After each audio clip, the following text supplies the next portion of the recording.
Hello, you wonderful people. If you haven't already, make sure you sign up to our Patreon account. The link will be in the description of this podcast, but you can also go to patreon.com/Earthly Delights Pod. For as little as €4 a month, you can help us out and become part of our little community. You'll get early access to all of the pods, and you'll also get a monthly newsletter from myself and Jim. So basically, 2 monthly newsletters where we'll talk about stuff that's going on in our own personal lives and what we've been thinking about/inspired about. We also are asking you guys to get involved with the podcast. So you can send in questions for our upcoming guests, or you can suggest to us people or topics you would like us to interview and explore further. We love you. We hope that you love us. And hopefully, just by giving us as little as €4 a month, that's basically, it's not even a pint in London, that you can help us become an even better podcast. Thank you all.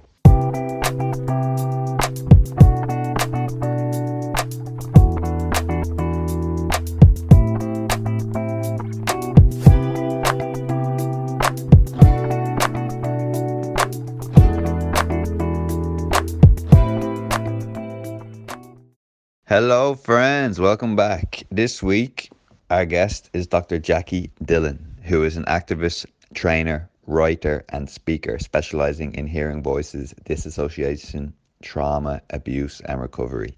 She is the chair of the Hearing Voices Network in England and a key figure in the international Hearing Voices movement. Her survival of childhood abuse and subsequent experiences of using psychiatric services inform her work.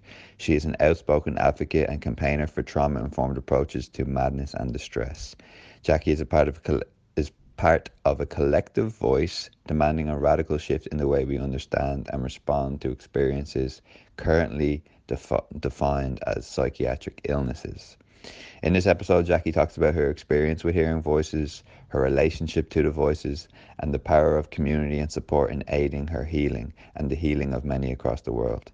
I think this can be a huge turning point for those listening who are not too knowledgeable with the phenomenon of hearing voices and destigmatize the experience to a certain extent.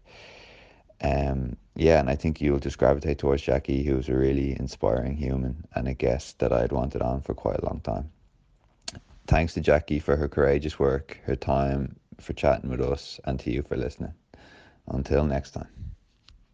Hello, friends. Welcome back to the podcast. This week, our guest is Dr. Jacqui Dillon. Jacqui, what's the crack? How are you keeping? Yeah, I'm good, thank you. Lovely to finally meet up with you guys. Yeah, this has been a long one in the pipeline. So I know for a fact that I myself really admire your work and been following the Hearing Voices Network for a while. So thanks for making the time for this. Just to start off, Jacqui, do you mind telling us a bit about yourself and how you came to be doing what you're doing? Sure. So I'm actually second generation Irish. My family originate from Cork in Ireland, and for many generations, but I was born in London, and in East London. I'm a Hackney girl, so born and bred in the East End and lived here all my life, and I love it. And I'm a mum. And before I kind of went mad, as I like to use the colloquial term, I had a whole other career working. I used to sell paparazzi photos. Yeah. So I worked in Fleet Street, and had a whole kind of stint doing something quite different. So very interested in photography. And I guess that's part of where I got the gift of the gab. It's kind of genetic. And then, as I alluded to, I talk about going mad, which we can get onto, this reclamation of kind of ordinary words to describe human experiences. But I had my first daughter, and as I've discovered subsequently, it was both a profoundly beautiful and meaningful experience for me, and also it unearthed lots of really painful stuff from my childhood. And I, as I just said, I've subsequently worked with lots of people who, when they become parents, their own childhoods come back to them in really sometimes quite dramatic ways. So I'd always heard voices since I was a little girl, and the voices that I heard and the experiences that I had sort of largely been manageable, really. You know, there'd been periods when there'd been more difficult experiences and the voices had been more kind of disruptive.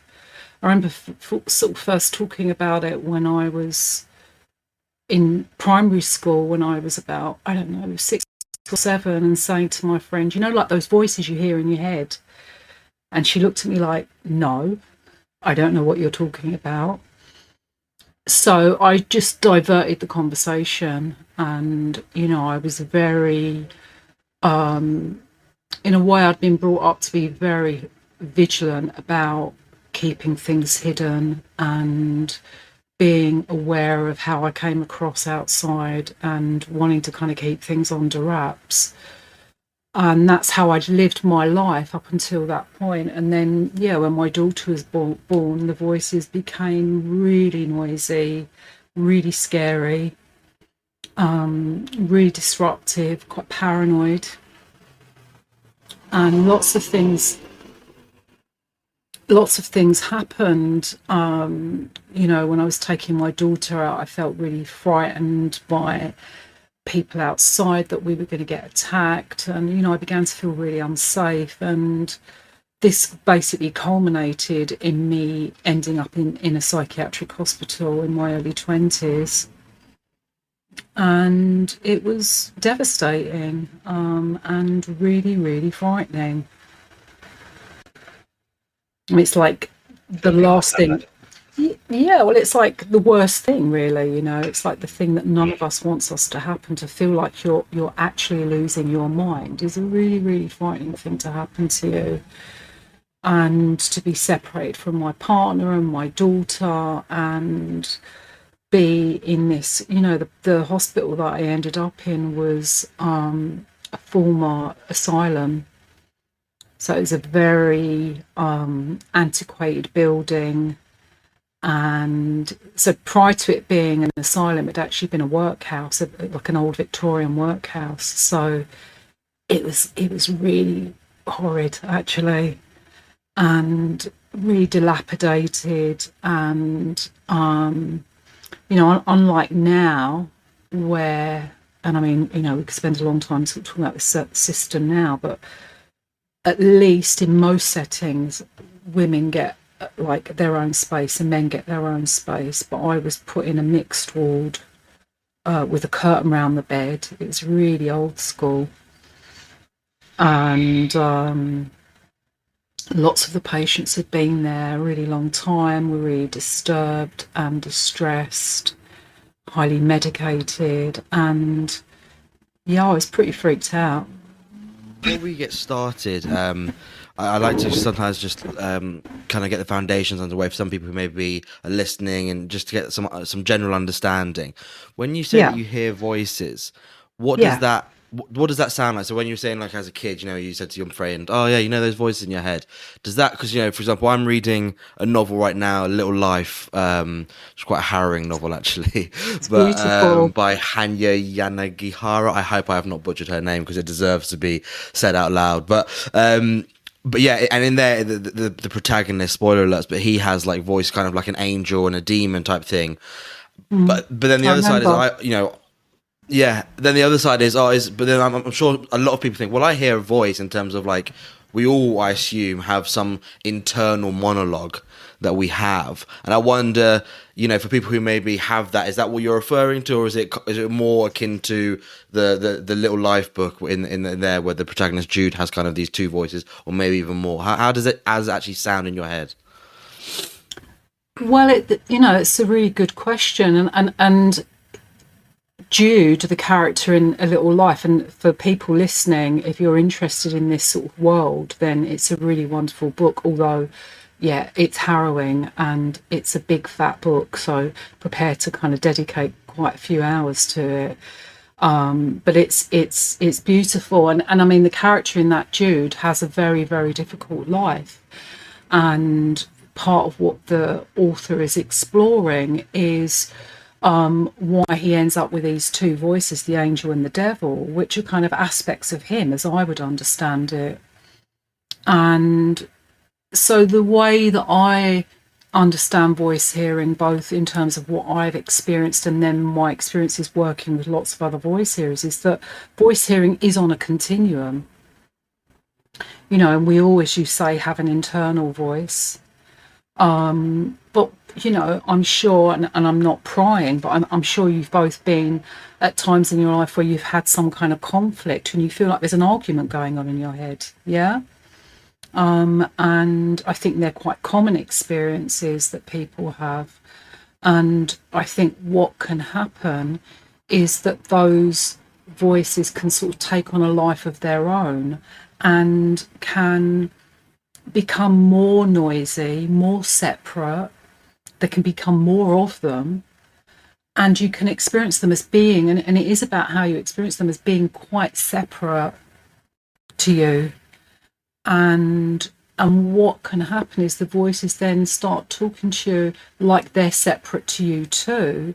And so what they might say is, because it is often an experience, I think, that comes out feeling really scared, really overwhelmed, almost like it's too much reality for your mind to take, you know? And so what happens, it's like, well, there's me and there's this other part of me. And this other part of me is actually in charge of things and may boss me about. And then there's another part of me that may actually be holding all the fear, and another part of me that's holding all the rage. And so it's a way, I think, that a very sophisticated way the mind's come up with trying to cope with very frightening and overwhelming experiences. Does that make sense? Yeah, no, it makes complete sense, and it paints a really clear picture. I think the follow-up question is, and forgive my ignorance, but when they're out of the box, so to speak, or when they develop and they become more separate, can they then be put back in the box, or is it then a question of you just live with them and you know when to ignore them, or so on and so forth, or is it, do you live with them as friends? Back in the box. Excuse me, pardon. You what? I should have found a better expression of term there, but you know what I mean. No, it's fine. It's fine. It's absolutely fine. I'm just I'm sharing that with you. They're laughing, you know. It's like you're tentatively asking this question. It's absolutely fine. It's just quite amusing. They're going, what the fuck? So I guess that, in a way, is what the traditional sort of Western biomedical approach is. It's about trying to put them back in the box. It's like saying these are things that often are deemed meaningless, often deemed like really problematic, rather than being kind of meaningful in a response to something. And so often what people do, you know, are encouraged to take quite heavy meds and encouraged to ignore the voices and not engage with them. And in my experience, that didn't really make a lot of sense, because I intuitively felt that the voices were meaningful in some way, even though they were frightening and disturbing. And I guess I was kind of innately curious about them and wanted to kind of understand more about them. Do you know what I mean? And and later down the line, when I got out of hospital, I actually worked with a therapist, and with his support I began to sort of tentatively explore what would happen if I started to engage with them and ask them questions. And what I found is that they would respond, and they would give me really coherent responses, and had really important information for me as well. So then the question of kind of putting them back in the box became, which is kind of what I'd initially, when this therapist said, well, what about, I was saying, I'm hearing all these voices and they're scary, and then, and we sort of talked around that. And then he said to me in a session one day, what about if you just start listening to them? And I was like, what? Listening to them? Really? But part of me was a bit excited because I think that's what I'd been wanting. But I'd been sort of been giving this message like they're bad, you mustn't listen to them, you mustn't respond to them. So that evening, I remember sort of sitting at home and just starting to listen to them, and they were kind of delighted that I was actually taking them seriously. You know, it really changed the tone of what they were saying and the way that they were speaking to me. And that was kind of the start of a very long journey of developing a really different relationship with the voices, which is really the approach that I would advocate, you know, that it's not about trying to put them back in the box. It's about actually having, well, trying to understand what is it they're trying to communicate, why are they there, what's it, what, you know, why have they come into your life, but B, then having a much more kind of harmonious relationship with them. Right. And Jacqui, I just want to, because for some of our listeners, we did a podcast fairly recently with a great man, Dr. Mike Lloyd, and I know of Mike's work. Yeah, and some people might kind of be listening to what you're saying, and I think there's maybe an easy link to draw that might be a kind of a false friend, really. So, you know, in Mike's work, what would be the thing is that his patients, they inhabit these personalities. These people they're just multiple facets of themselves, right? So, whereas what you're saying is these voices that you're talking to, that you're asking questions, that are giving you coherent responses, they are completely separate to Jacqui Dillon. You are always, at all points, Jacqui. And you are just asking, you know, and then these voices are talking to you, and whatever the case may be. But it's not as if at some point you actually think of yourself as Sarah. I'm just going to invent a name there, Amy or whatever, just kind of to draw that difference, that delineation between what we spoke about with Dr. Mike, and what we're talking to with yourself. I wouldn't draw that. I wouldn't draw that delineation. I mean, I think what you know, what happens in psychiatry is the experience that Mike is describing, dissociation, is seen as a very different experience to psychosis. And what a lot of my work is saying is actually that there's a real overlap between those experiences, and they're not necessarily completely different experiences at all. Okay. It's about how you kind of present to professionals. And, you know, one of the things that I often say is that diagnosis is in the eye of the beholder, you know, so it very much depends on what the person who is the clinician who's working with you, what their frame of reference is and what they're most familiar with in terms of how they would describe you. And I guess that's part of the work, that's part of my work. Most of the people that I work with have been given a diagnosis of schizophrenia. But what I and my colleagues have found is that those experiences, they're on a continuum. You know, the experiences of dissociation, where people are completely different you know, that they inhabit those different parts of themselves. Some people who hear voices, that is their experience, and for some people, they more hear voices, right? And so there's an overlap. So I don't know that it can be that clearly delineated. Right. No, well, that's helpful. That's really helpful. And from me as well, you know, when you said that, for example, when you started to finally listen to them and to ask them questions and engage, and they would give you these coherent answers, like kind of information, was these answers that they were giving? I mean, obviously, I don't know the questions that you were asking, but the answers that they were giving, were they answers that were unbeknown to yourself? And what I'm trying to get at, I guess, is you rightly said that, you know, well, I talk for myself, maybe not Jim, but yeah, we've all had at some point conflicts in our own minds where we've almost had like a little argument with ourselves and whatever else. But at least in my own experience, I've always known, like, even if I'm having this little conflict, I kind of know both sides of the arguments, and I'm just trying to work out which is the right way to go ahead or what I should do in a certain situation or whatever else. But I've never like had a conflict and then in my head something's like a voice has come out and said something that I wasn't aware of myself, if that makes sense. So I wonder if these voices are Yeah. giving you answers, information that you yourself aren't aware of, almost and completely separate to yourself. I mean, they were then, absolutely. And, because I had this whole traumatic childhood that I'd largely not engaged with and not really dealt with. And I had for me, there was just this kind of veil where all of this sort of horrible childhood stuff existed that I never explored, and didn't have really clear memories of. And the difficulties that I was experiencing at that point, I had this vague sense that it was about stuff that had happened, but it was all very vague, and they were able to be they had much more idea about all of that. There's just two things that I'd like to quickly highlight here, and one, it's the idea that these voices can teach us something about ourselves that maybe we didn't know previously and give us greater insight into our lives that we wouldn't have had otherwise.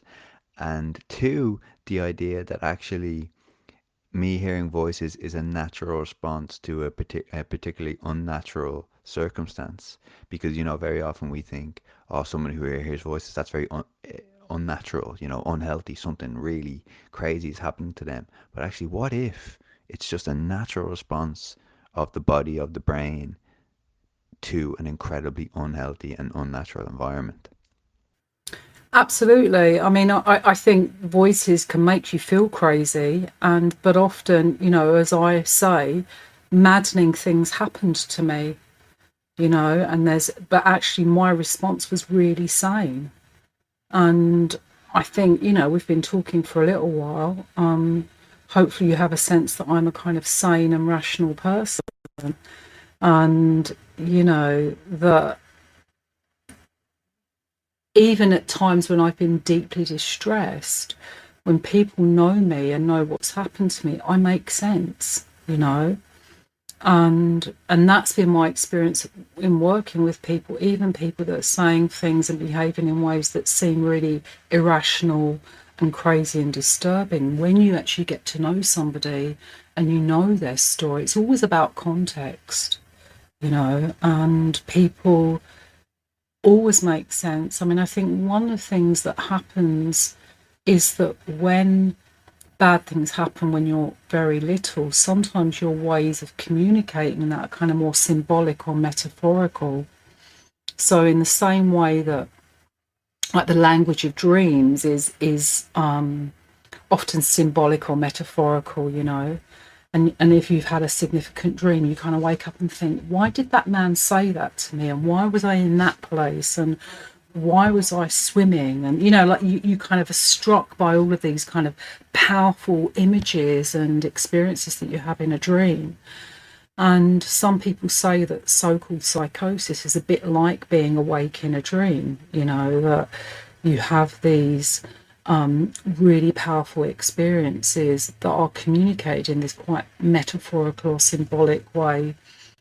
And I think what happens is that people sometimes take those things very literally, and clinicians take them very literally, rather than see them as a way of trying to communicate something, sometimes in a language that's it's a bit like, if I talk about it in this way, then it's protecting me from the real thing that I'm really trying to say. Do you know what I mean? So in a bit like, I had a therapist who used to say to me that like a significant dream is a bit like a telephone call from your unconscious, and which I really like. And it's a bit like, you can have a dream and then you can spend your day trying to ignore it. Do you know what I mean? And not think about it because it's disturbed you. Or you can say, right, I'm going to write about that dream and I'm going to really ask myself. And I thought about this actually, Seb, when you said to me, well, I don't have that where I don't know these parts of myself. But if you imagine having a really intense dream that you feel is significant to you, that's disturbed you in some way, you could choose to then dialogue with a part of yourself and say, if your dominant hand is your right hand, for example, you could say, okay, I'm gonna write with my left hand, and I'm gonna ask myself, what was that dream about? Why am I having this significant dream now? And you might be surprised, actually, at the responses you get, much in the same way that I was when I first began speaking to that voice. So, Jackie, what comes to mind is I wanted to ask you, do you think that we're coming towards a kind of shift in a collective understanding of how we understand ourselves? So, in the sense that we're not this kind of random, fairly static understanding of who I am, but rather we're kind of this collective, layered amalgamation of our experiences, and that's probably why we feel how we feel about certain issues, or how we respond to certain issues. I mean, you've heard of internal family systems. Literally just thinking of that as you spoke. Actually, yeah, I do. I think it's fabulous. I've got I've got Richard Schwartz right on my desk here. In fact, no bad parts. Yeah, it's fab. It's really good. Really, really good. Yeah, no, I'd really recommend it. I do. I do. Well, I think some of us are. I mean, this is the thing, talking about dissociation. I think there's a lot of dissociation in the general population, and that's why very much see these things on a continuum. And I think that some of us are further down that road in terms of our understanding. The fact that you guys host this podcast, and it's something that there are issues and questions that you're both exploring and interested in. I mean, you're interested in what makes us human, and what goes on in people's internal worlds, and how do we conceptualize the mind, and how do human beings operate and exist. And for me, these are really profoundly important questions, but lots of people never think about these things ever. They think about money and Gucci and the size of their arse, and do you know what I mean? It's like they I don't. do envy them sometimes, Jackie. I have to admit, seems Whoa, like a don't we simpler life. all? We do. But is it? Is it? Is it? I think that's the illusion. The more work you do, the more you realise that actually those people feel frightened and lost and worried, and maybe don't have a language. Sorry, Jim, you were going to say something. And so, just to dip in, for anyone listening who's not really familiar with internal family systems, I guess the best way you can kind of succinctly put it is it is encouraging or propagating the idea that we are made up of parts, and parts is in an inner child you, or an inner child you that had this experience, or a part of you that is worried that the inner child has to go through this again. So sorry, I mean, I think a great way is even Seb mentioned earlier how there was a part of him that felt this and a part of him that felt this. And I think it's in our everyday language. So while it may come off crazy that I think that I'm made up of parts, that there's an inner Jim that thinks this, but there's also a part of Jim that knows that this is better for him and that it's good for him in the long run. But then also there's another part that is just afraid to do anything. And that sounds like it can be kind of paralyzing, or that sounds that it can be very complex and complicated. But it has helped me a lot with my own kind of inner conflicts, and just be able to acknowledge that there isn't just, James or Jim thinks this.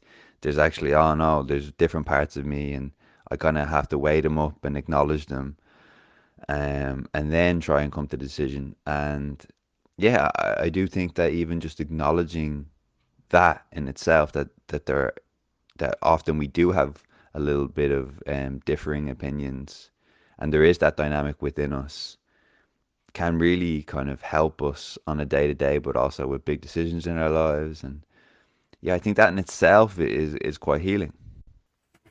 The thing, the thing is, I think that, retort of, oh, he sounds crazy, is just a defense.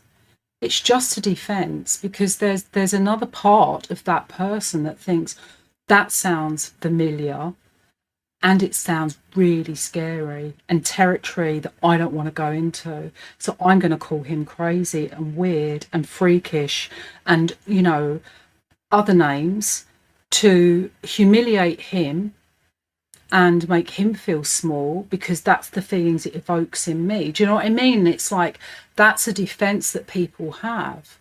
And, and that's kind of understandable, but I guess I wouldn't put too much weight on that, and even people that are, yeah, go for it.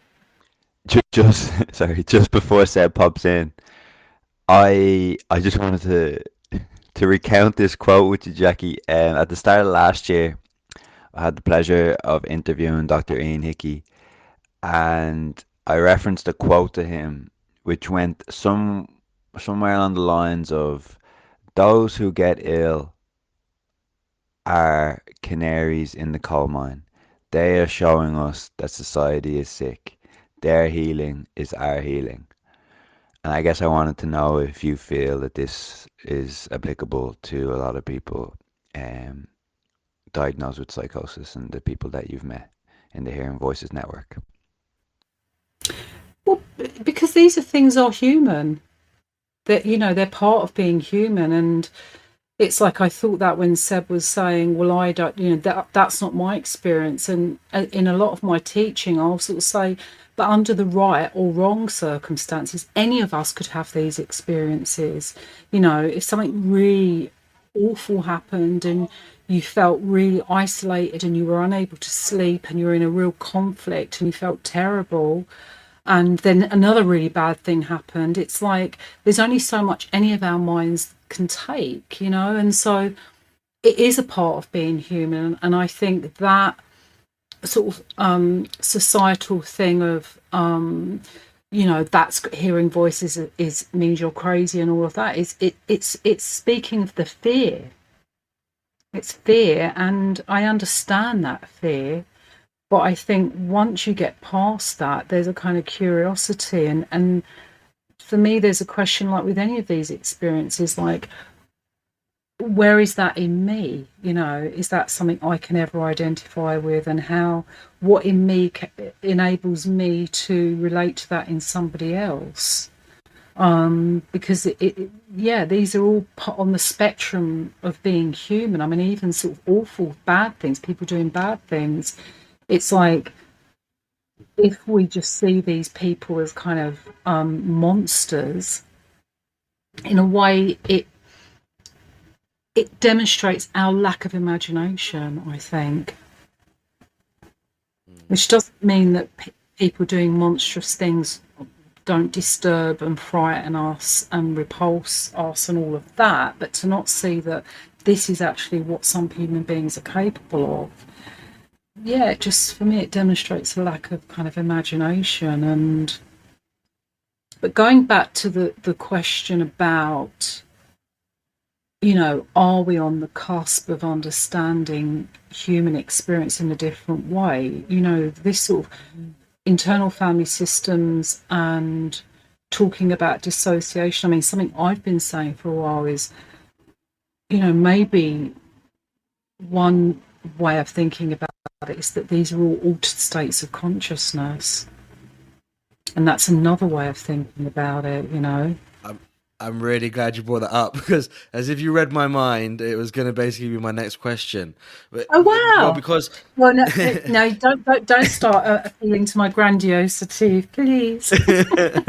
Well, I mean, a couple of points is before I start with that question. I think you're saying about confronting that fear, and once we get over that fear, then we can start to really, I think also you get an understanding, right? And it doesn't necessarily mean, and unfortunately some of us have to confront that fear and get over it because of personal circumstance, like yourself, where you've gone through something which just, look, here it is, here's the monster right in front of you, and you haven't got a choice. Life hasn't given you a choice. But then, Yeah. you know, to shout out one of my mates, Ollie, he has, and I'm sure he has some problems that I always give him a bit of jip for it. But like, he has the quote unquote the perfect life. You know what I mean? The family's all good, it's all groovy. Like maybe the worst thing that happens to him is his chicken is overcooked on his Sunday roast type thing. But he, through being a good mate of mine and helping me through my own tribulations, whatever else, he willingly kind of puts himself in situations to, and it sounds silly, but even like and Dr. Mike Lloyd said that, you know, the film Split, for example, was really good at just opening people's eyes to it. Obviously understanding that some of it is very Hollywood, that you don't just all automatically grow into this Hulk like freak, but that there were parts of that film that actually kind of were fairly realistic. And you know, A Little Life is another, like we've spoken about before, a book where it can really give someone that window into what another human experience can be like, even if it is so far away from your own. And I remember reading a passage of that book about when, spoiler alert, when he's about to commit suicide, and he gives the rationale of why he's going to do it, to set free all the people he loves and all the rest of it. And it was a rationale that I couldn't argue with. But yet, if you had asked me before, is suicide, do you know what I mean? I could have, oh yeah, this is it. But you read that and you go, no, I get where the guy's coming from. I get why he cuts himself. These things that I could have never imagined myself understanding through my own lived experience, but through the experience of fiction, basically, you know, you can get some level of understanding, and I think that's really, really important message. But to follow on from Let me just say though, what you were saying there, just to say, Seb, I think that's why art and literature are so important, you know, and I think that's why these things aren't just a matter of science. Yeah, you know, and that I think art and literature and, you know, have a place because they allow us to imaginatively enter into different worlds and different possibilities that in a way a dry academic text would make it much more difficult, you know. But there's a piece of music by Radiohead that I use in some of my teaching. Like I'll use music sometimes in teaching to try and convey certain things. There's a piece of How to Disappear Completely. It's a song by Radiohead, which is about dissociation. In fact, interestingly, he talks about the River Liffey, and he's walking down past the River Liffey. And it's like, if I try to put that into, you know, language in another way, it would never convey that feeling in the way that listening to that music, where there's this sort of disjuncture and it's disjointed and these kind of really jarring sounds that make you feel this sense of dislocation. Do you know what I mean? And it's like, so I think art and literature are really important, and it's important, you know, like that in the teaching of sort of psychiatrists and therapists, I think we need things like art and literature to help things come to life rather than just cold academic texts. Anyway, sorry. Sure. No, it's a really important point. And my question that I had lined up was, you know, I know that we've obviously spoken about hearing voices, and I know that sometimes as well, there's also the, you know, seeing visions, and I wanted to ask, do you think, you know, Jim and I are kind of interested by the idea that we might have lost a lot of human knowledge that was available to our predecessors that is no longer with us anymore through almost the evolution of science, that we now discredit things that maybe beforehand, you know, we're taking on. We had a podcast with a druid, and, you know, these types of knowledges that we kind of discard. And I wonder, do you think, I'm really interested in the idea of psychedelics and how they can help us in the medical sense. But, you know, not, but they still do it, obviously, but it was very common to have your shaman and to go through experiences where you would see vivid, sights, and you would hear things, but that was completely normal. I use the in the air quotes there because it goes along with the experience. It's what's expected. And I just wonder if maybe you think that we are accessing that same level of consciousness that we might be able to access with mushrooms or other psychedelics, but you're doing it naturally, so to speak, and you are not having to intake something to get to that plane. You're already there, or am I tugging on a thread that doesn't exist?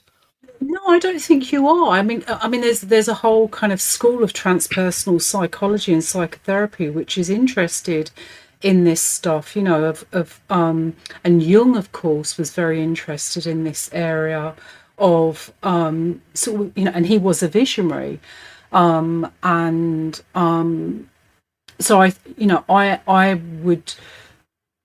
I'm interested in this re-emergence of hallucinogens and psychedelics. Like a good friend of mine microdosed his way through lockdown, and for him that was how he got through lockdown, and he goes off once a year and goes on a journey through ingesting hallucinogens, which is about kind of facing stuff. And I would say I don't really need to do that, that I have my own ways. And even talking about something like internal family systems, or a lot of, not just that, but lots of kinds of therapeutic approach where you are using internal imagery and metaphor and symbolism, which is of that world.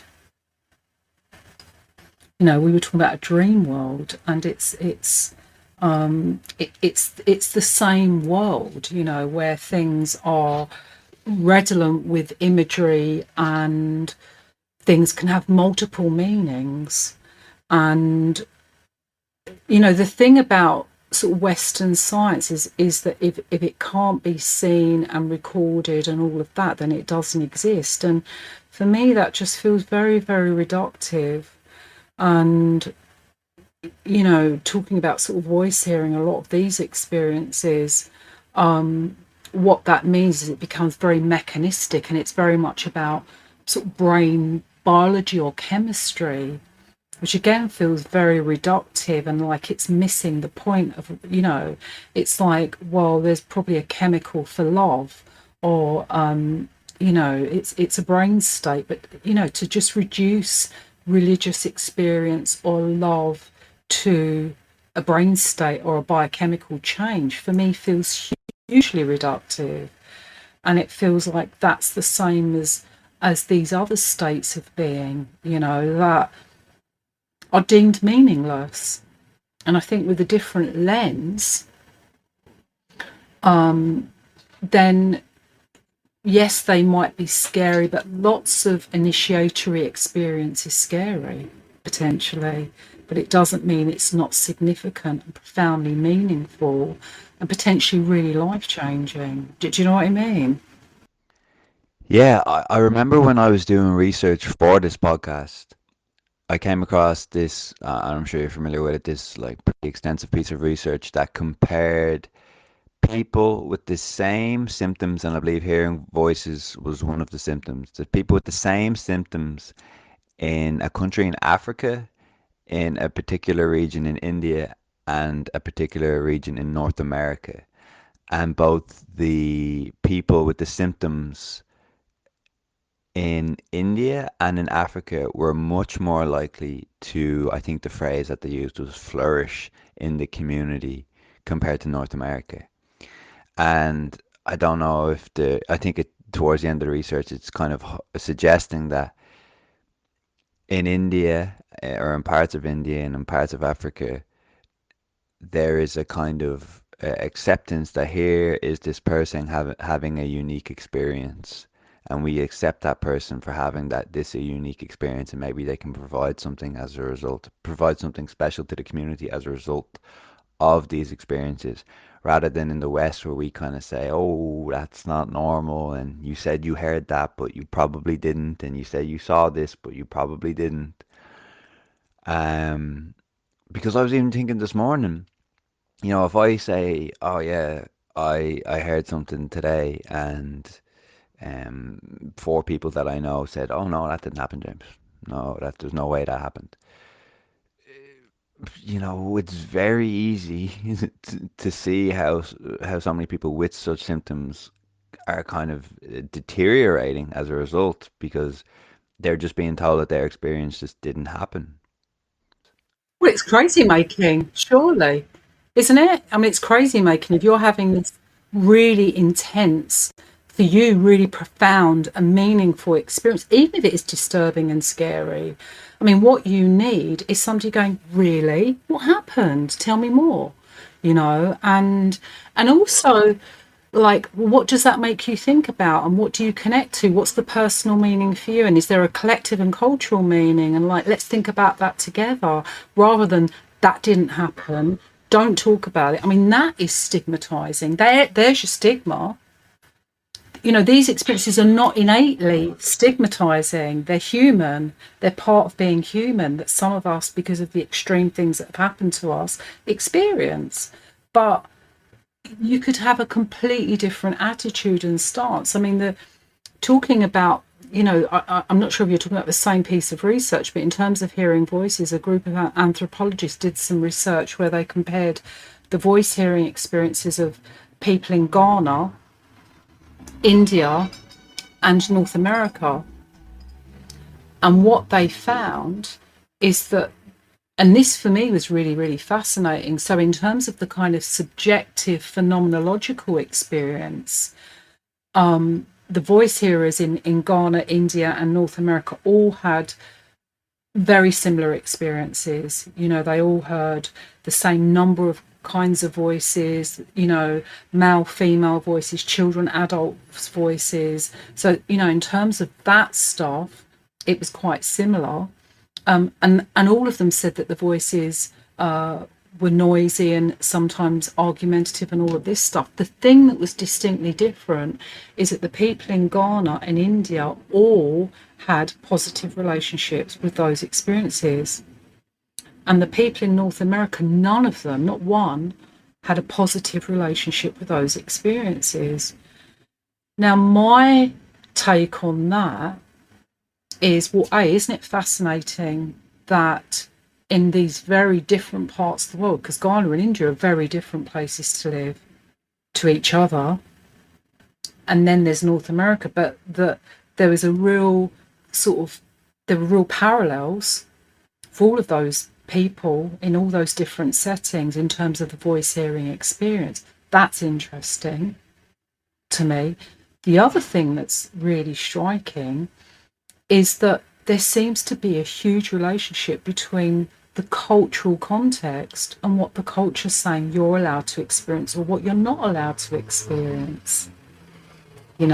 So going back to the question about the progression of science, part of that progression of science is these things are anomalous and therefore are bad, and out of that comes a whole lot of stigma and discrimination, which, again, the psychiatrist that I've worked closely with, Marius From, one of the things, we wrote a paper which is about the freedom to hear voices.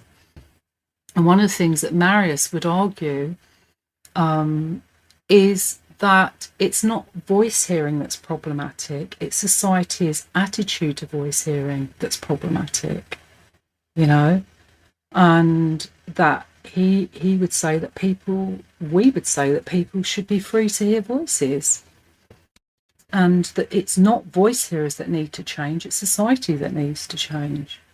And if we just sat with that for a little while, I mean, it kind of goes back to your question, Jim, about, well, are we on the cusp of seeing things differently? It's like, well, some of us are, and some of us are a very long way away. But if we all were, what might it be like for voice hearers, for example? Do you know what I mean? What might it be like for people who have more unusual ways of experiencing the world? And maybe those of us who experience the world in different ways would have something to teach other people about what it means to be human. That's beautiful, Jacqui. I love that. I mean, there could well be people listening to this podcast now who do have that kind of negative relationship with the voices that you're mentioning before. And they probably haven't even considered the possibility that it's as a result of a culture rather than their inherent, wrongness. And the fact that there could be, if they were in a different culture, if they were in Ghana, if they were in this region in India, they perhaps wouldn't have this negative uh, relationship with the voice or with the voices, and they could actually be feel appreciated for having these voices. Absolutely. And exactly. And so it's important for people that are listening to know that there is a hearing voices movement that is, operating in Ireland, in the UK, in Spain, where Seb is, in many countries in Europe, and in South America, and now in India and Kenya and Australia, New Zealand, the US. So do some research, and we can share some links as well. And there's tons of research. So I've talked quite a lot about me because, of course, I'm endlessly fascinating. But there's a whole body of research, both my work, but many people's work. That's those of us that work with people who hear voices. I've worked with hundreds of people who hear voices. I've helped set up groups. I've done training across the world. I'm coming over to Ireland later this year. I've helped set up the Hearing Voices Network in Ireland. So there's about 40 groups now across Ireland.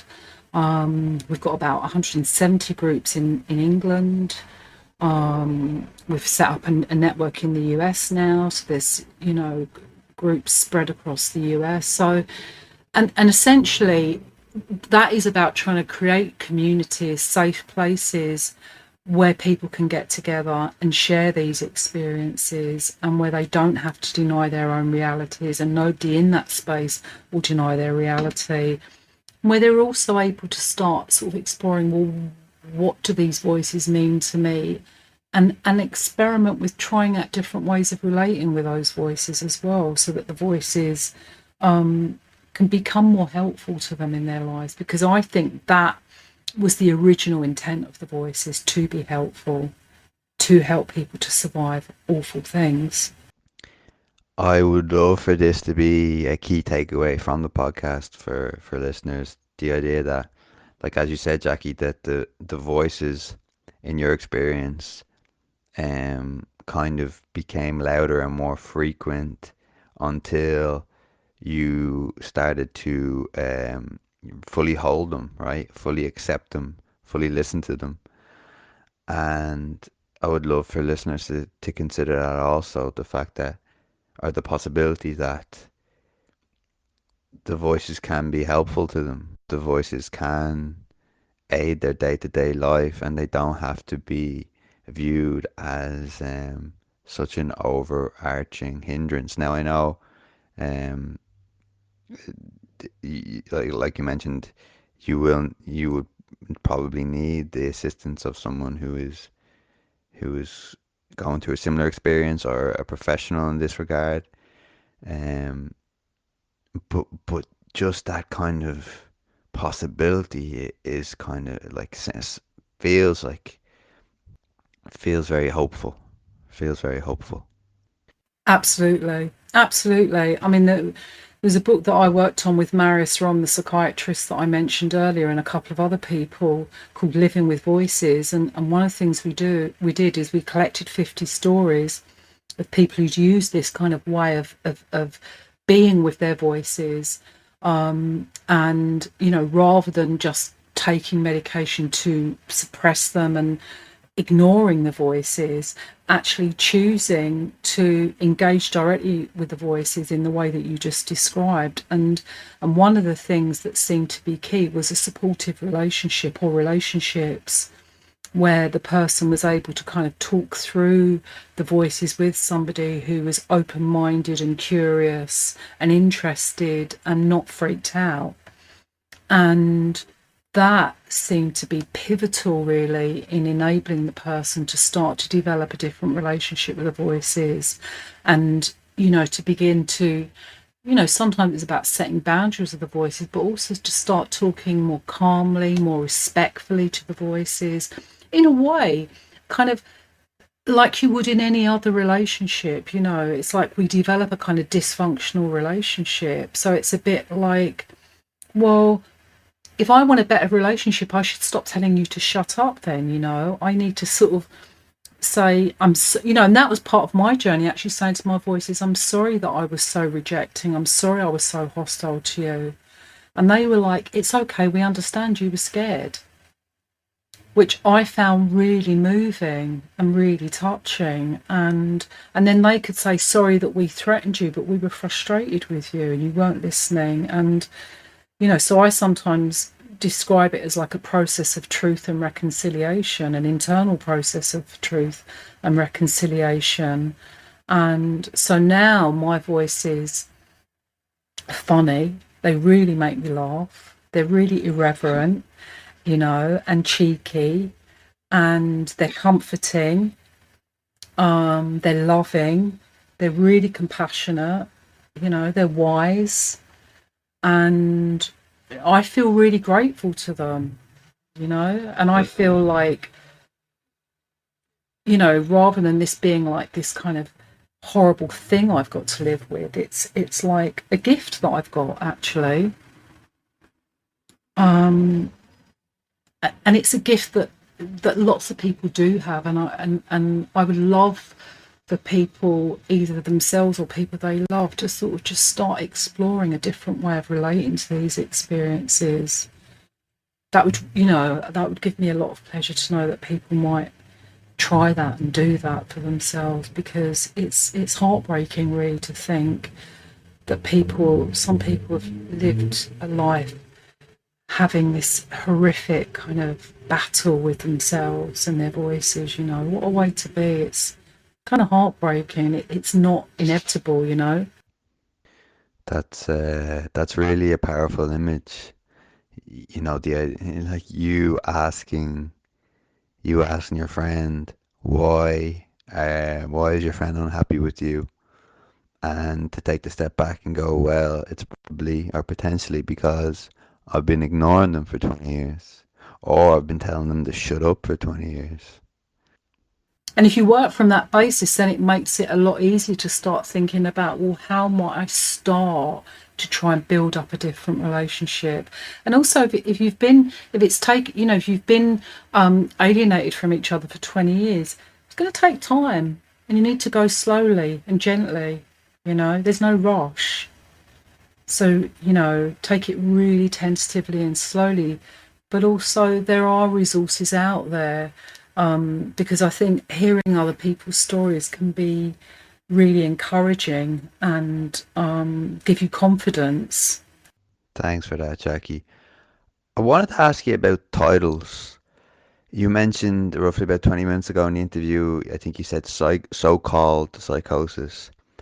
And I guess I wanted to ask, for you and for the people that you work with in your network, is there a strong majority of them that don't particularly find value in or appreciate um, the label or title of schizophrenic or psychosis? And would they prefer to say, I hear voices and that's how I experience the world? Yeah, I mean, there's a whole thing about we could do a whole other podcast about diagnoses, actually, and the validity of diagnosis. But it's about moving away from medical language and this sort of like very scientific language. I think psychosis, culturally, it's sort of like it's shorthand for it's meaningless, and I think what we try and do is really just talk about the experience, which is hearing voices or seeing visions or whatever it is that the person experiences, because it's sort of it's more descriptive, it's ordinary human language, it's less scary and alienating. So that's the preference, really. Yeah, I can totally understand that. The the medical phrase or the medical title or label isn't really providing a lot of clarity, and that people would prefer to use kind of everyday language to describe what their experience is. I think so, because surely the point of language is to help things become more understandable. And I think, if anything, the term schizophrenia, it's like people don't even know what that really means, or psychosis, to use very ordinary words. I mean, for some people, they don't say hearing voices, even they'll say, talking to spirits or whatever it is. So I would use their description. I wouldn't impose my frame of reference. So that's one of the things about the Hearing Voices movement, that we very much respect a whole broad range of explanations, and so including the language that we use. But certainly for me, I'm happy to call it Hearing Voices. I'm fine with that. Thanks for that, Jackie. I wanted to touch on the relationship between hearing voices and trauma.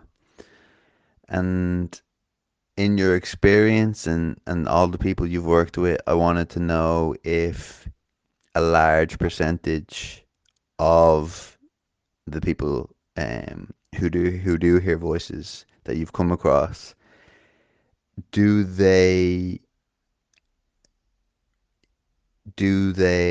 use, or is early trauma usually an indicator? Do they think, oh, I think these voices are a response to a particularly profound or powerful trauma in early childhood? Or is there a steady percentage of people that say, I mean, everyone has a little bit of trauma, of course, but there was nothing huge for me. I just think hearing voices, that's just me. I mean, I think within the research literature as well, there's a move away from trauma and thinking about adversity. For some of us, we were quite lonely as children, and voices come out of kind of loneliness. And for some people, they've always felt there was a lot going on inside of them. So a lot of the people I work with have experienced trauma and relate the voices to trauma. But I wouldn't want to be categorical about that, because I couldn't speak for all voice hearers. But I think it's important to explore the possibility of trauma with people, because it is so often neglected. And the thing is, if you attend to what the voices are saying, the voices will tell the story and help you understand more about where they come from and why they exist. So even more reason to listen to the voices. I love that.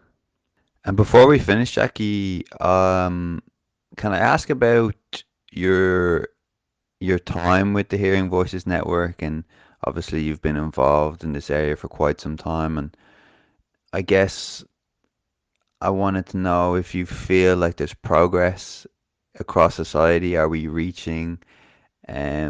we going towards a place where more and more people are looking at people and dealing with people who hear voices in a more respectful manner, in a way that we think, oh, this is just a person who hears voices, but they can contribute and they can converse with me and they can do all these things as well. I don't need to totally stigmatize them, and I don't need to say that or feel that they should be somewhere else. And yeah, I guess I wanted to ask if you think that we are making progress, or yeah, where's your head at there?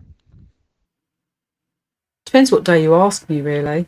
You know, some days I feel more optimistic that we've made progress, and other times I feel like, wow, I've been doing this work for 25 plus years, and it feels like we're just scratching the surface. I mean, maybe both are true. Maybe both are true. That in some areas, this is old news, and in other places it's unheard of still, and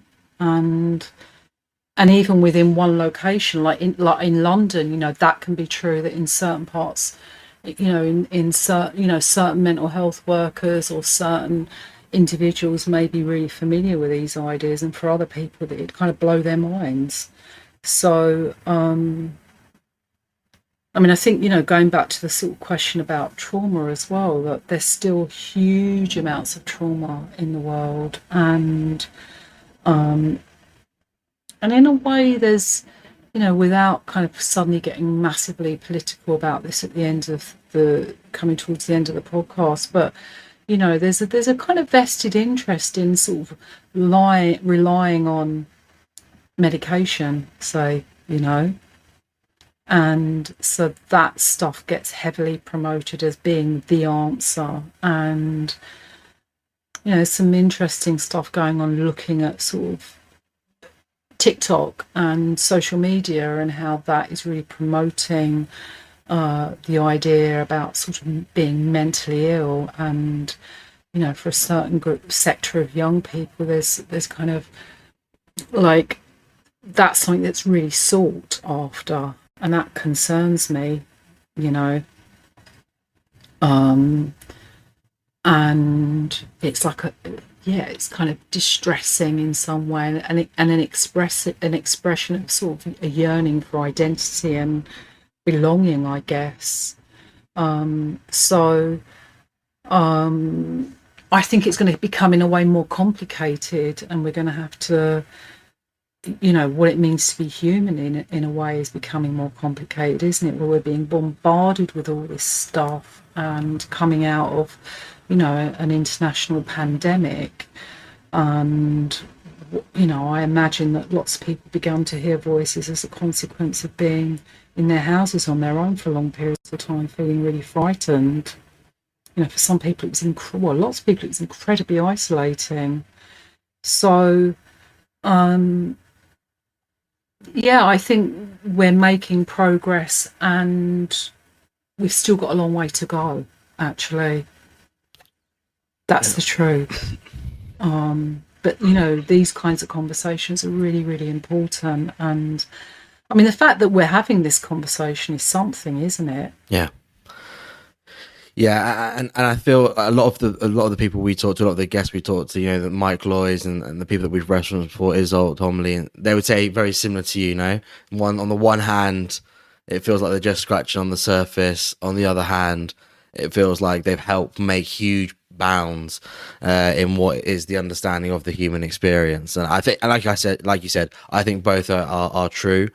But I like to focus on the more positive one, because we get listeners. It's not that we have millions of listeners, but we get listeners who write in after a specific episode and they say, "Oh, that having that guest on like really, really helped me." And it's like, well, did that just help that one person alone? And if it didn't help anyone else, but just that one person alone, then it was worth that. It was worth the time, having that interview and whatever else. And I'm sure you're with your network that you've got, as like you said, it's in so many different countries with so many different spots within the countries that you're helping all these people massively, and that can't be overstated, really. It can't be. And when I started doing this work a really long time ago, it was much more contentious what I was saying.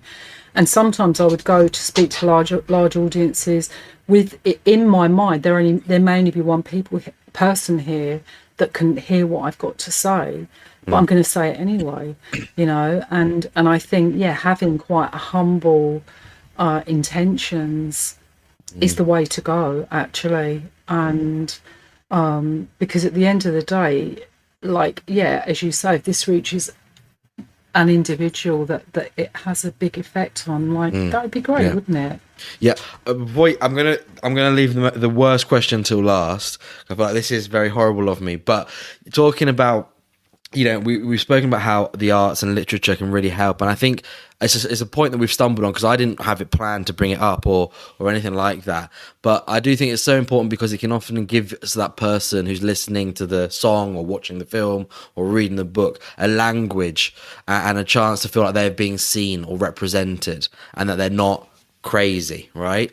So I wondered, I'm sure you must have loads of other references, and I just wonder if anyone who's listening to this, if we've mentioned Radiohead, but I wonder if there's a film or a couple of films or a play or another book along the lines of Little Life, something that you would say, look, even if it's just someone like my mate Ollie, who would just be interested in just learning more, even if they don't necessarily think that this is their own personal experience, just so that they can learn more about the human experience in general. Are there any sort of like arty references that you could give? I'd really love to hear about those.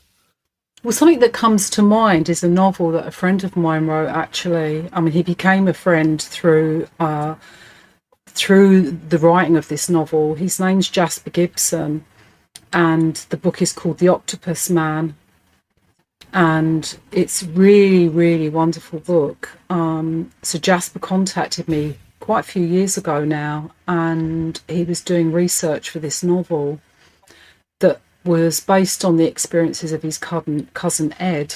And Ed had a diagnosis of schizophrenia, heard voices, and was a really intelligent, creative, sensitive person who died suddenly. And Jasper went with the help of his cousin and began to clear up Ed's place, and found all these journals and notebooks and bits of paper that Ed had written down to this octopus god that he heard. And so the novel is based around Ed's experiences, and it's a really, really fantastic novel. It's available on Audible as well, and it's read by the actor Johnny Mercer, who's a really great actor. So it's dark, it's scary at points, it's quite disturbing at points. It's really funny, like dark humour. It's beautifully written, and I think it really gets inside what it's like to hear voices. So I was a consultant to that book. It's now being turned into TV program, and I'm going to be a consultant on that too. So I'd really recommend that as a really fan. You know, I'd recommend it, Seb, if you're into novels. Great Yes. Yeah, get that on your reading list. Perfect. The Octopus Man.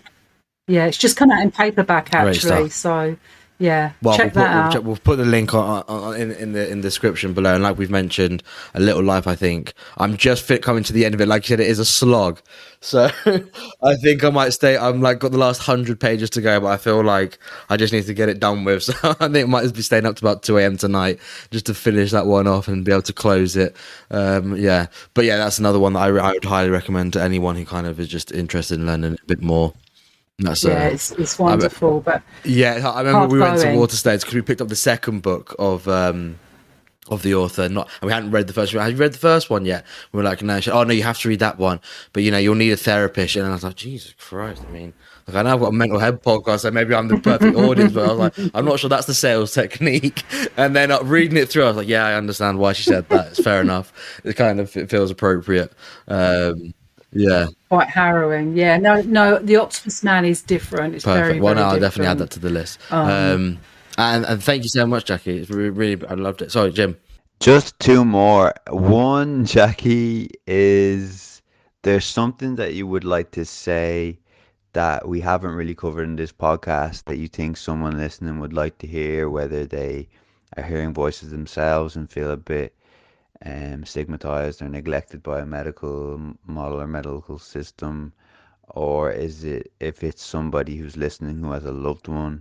Is there something that you would like to say that we haven't really covered already?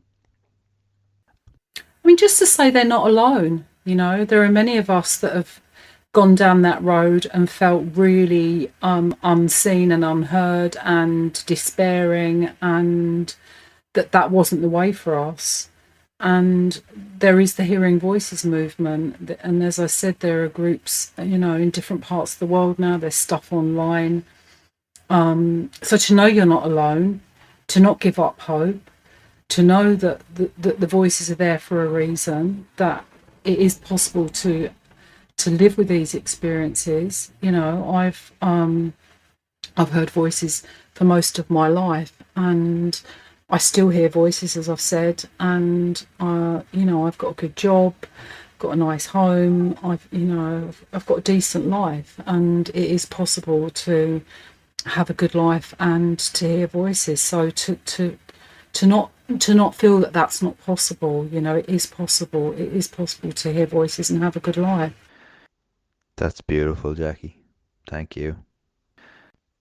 And lastly, Jackie, we always ask our guests how do they take care of their own mental health? How do I take care of my mental health? Good question. I think the practice that's been most nourishing for me is my self-compassion practice. So there's it's part of sort of mindfulness practice, like loving awareness, and so for me, I became more interested in not just the mindfulness stuff, but the stuff about actually being with our own suffering with love and care. And one of the things that we do is when we don't feel good, we kind of really beat ourselves up, and like, why are you feeling bad? Stop feeling bad, you weakling, and just kind of can be really mean to ourselves. And a lot of the self-compassion research that says we can be much more compassionate to other people and can be really hard on ourselves. So for me, something that I really try and practice and come back to is the self-compassion stuff. So like, may I be kind to myself, may I be free from suffering, and really practicing that, particularly when things feel really shaky, or I feel really distressed or upset or disappointed or hurt or whatever it is, because I think our sort of being human, when we're under threat, all our sort of threat responses get activated. And we need something to kind of counter that. So I think the self-compassion stuff for me is, really helpful. I'd really recommend Kristin Neff. Oh, I've come across Kristen Neff. Kristen Neff, so she talks a lot about touch, right? She absolutely does. I was listening to one of her books today, and she was talking about when you need the kind of more tender aspect of self-compassion, that you might put your hand on your heart or stroke your face or this kind of thing, and then if you need something more powerful, you might put your fist on your heart. And that there's absolutely touch is, it's like it tells our body, I'm here for you. So good stuff, Jim, innit? You're right, you're right. It's wholesome, and I think once you've come across it, there's no coming back, really. There's no going back. It so does. It's really beautiful stuff, actually. So I everywhere I go and people say, could you recommend anything, that is my go-to, because I sort of think, in a way, if you've got that as a baseline, then it's like everything else kind of can, do you know what I mean? If that's your foundation, you're kind of sorted, really. Absolutely, absolutely. Listen, Jackie, thanks so much for your time. It's just really, I just wanted to say, truly admire your courage. You were talking earlier about how you would go to conferences and you had a feeling that only a few people might really hear you, like truly hear you. Can't imagine how tough that's been, and can't imagine how tough the road has been for you. But the fact that you've persevered and helped so many people, it's very inspiring. And yes, I myself are just delighted to have you on, and no doubt this will inspire more people listening. Thanks a lot. Yeah, been an absolute Thank pleasure. you. Thank you for the work you do. It's been really lovely Thank you to so talk much. to you both.